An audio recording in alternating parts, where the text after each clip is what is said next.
નમસ્તે દર્શક મિત્રો, મારું ભાવના ચેનલમાં આપનું હાર્દિક સ્વાગત છે।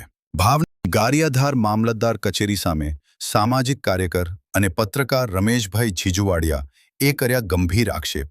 જાતિ પ્રમાણપત્ર માટે બિનજરૂરી દસ્તાવેજોની માંગ મામલે પીજી પોર્ટલ પર ઓનલાઈન રજૂઆત, તાત્કાલિક તપાસની માંગ કરી છે।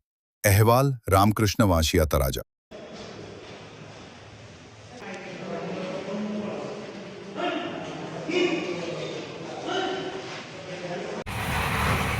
મારું નામ છે રમેશ જીંજવાડિયા, ગામ મોટા કુટોડા, તાલુકો મહુવા, જિલ્લો ભાવનગર।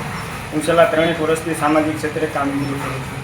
કાલે ગારિયાધાર મામલેદાર કચેરીમાં જ્યારે એક અરજદાર બાળક હારે હું ગયો જાતિનો દાખલો કઢાવવા માટે, તો બાળકનું બોનોફાઇડ આધાર કાર્ડ પુરાવા હોવા છતાં ત્યાંના ફરજ પરના અધિકારી દ્વારા મામલેદાર કચેરીમાંથી એવું કહેવામાં આવ્યું કે ભાઈ એવી રીતે જાતિનો દાખલો ન નીકળે, તમારે બાળકના પપ્પા, કાકા, ભાઈ એમનું ફરજિયાત જોઈએ, બાકી તમે ગમે એમ કરો આ દાખલો અહીંયા નહીં નીકળે।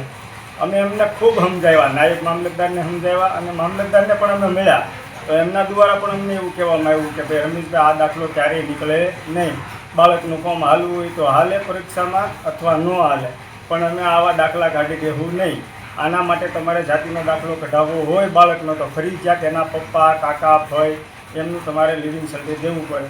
તો ખરેખર સરકારના મુખ્ય સચિવ દ્વારા 2017માં એક પરિપત્ર બહાર પાડેલ છે કે ભાઈ વિચિત્ર જાતિના લોકો જે છે એમને પૂરતા ડોક્યુમેન્ટ ન હોય તો એની રહેણી કહેણી, એની જીવનશૈલી ઉપર એમને સ્થળ તપાસ કરી અને મામલતદારને એક એવો પાવર આપેલો છે કે ભાઈ તમે દાખલો કાઢી શકો।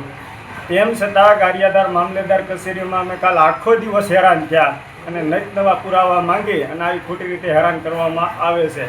તો ભાવનગર કલેક્ટર સાહેબને મારે નમ્ર વિનંતી છે કે સોશિયલ મીડિયામાં એ ખૂબ જ એક્ટિવ છે, તો તમે ક્યારેક ગારિયાધાર મામલેદાર કચેરીની મુલાકાત કરો કે જે અરજદારો જાતિના દાખલા કઢાવવા આવે એને કવડી હેરાનગતિ ભોગવવી પડે છે।